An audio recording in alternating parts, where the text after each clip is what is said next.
Parasha Vayikel Pekoudé, ce sont deux parachiotes qui sont souvent lues ensemble. Elles ont différents points communs, bien sûr, mais le point commun principal, aux yeux de certains rabbanim, c'est le Shabbat. On parle de Shabbat dans les deux parachiotes.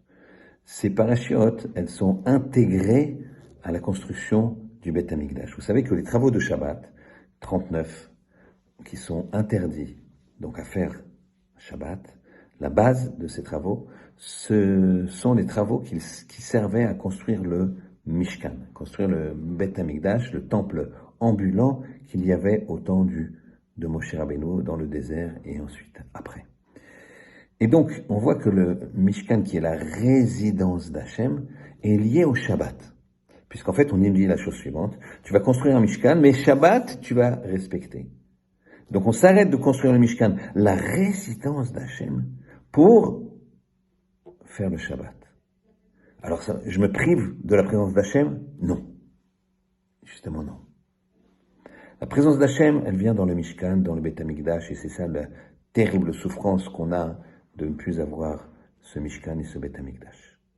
Mais on ne le construisait pas, on s'arrêtait Shabbat. On s'arrêtait même au moment de la construction. Même s'il me faut encore quelques heures, et ça y est, le Mishkan sera prêt, voilà que Shabbat arrive, on s'arrête. Pourquoi? Parce que Shabbat, tu fais résider Hachem en toi. Il y a marqué Veshamru Bnei Israël et Shabbat la Asot et Shabbat, pour faire le Shabbat.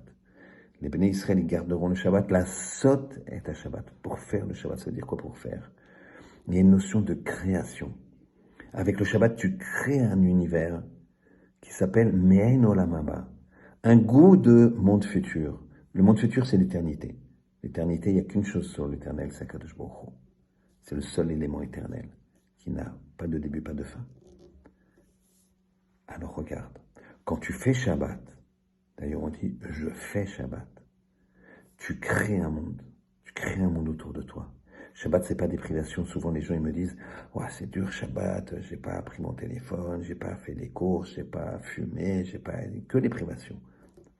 C'est mal appréhender le Shabbat. Bien sûr, c'est un fait. Mais si tu vis ton Shabbat avec toutes les choses positives qu'il y a dans le Shabbat, tout ce que tu fais le Shabbat, toute cette dimension que tu es capable de créer si tu vis ton Shabbat comme il le faut, cette dimension d'éternité, c'est un bonheur absolu. Et chaque jour de la semaine, tu vas attendre de façon impatiente l'arrivée du Shabbat. Alors prenons conscience que ce jour-là, c'est un jour tellement extraordinaire que toute la bracha de la semaine, elle vient du Shabbat. Qu'il y a marqué dans cette paracha,